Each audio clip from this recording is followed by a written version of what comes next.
Praveen started with making a dictionary.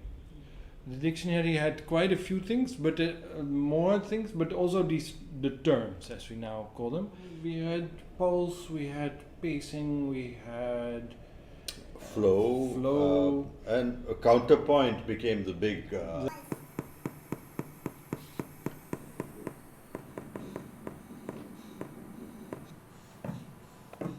How do we listen to each other better? And this was the idea of the terms. Accent.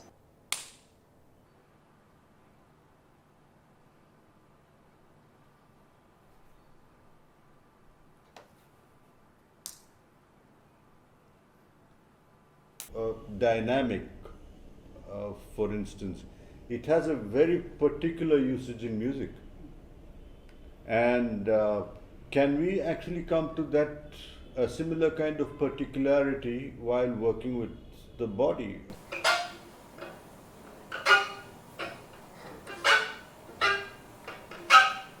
Yeah, let's have it.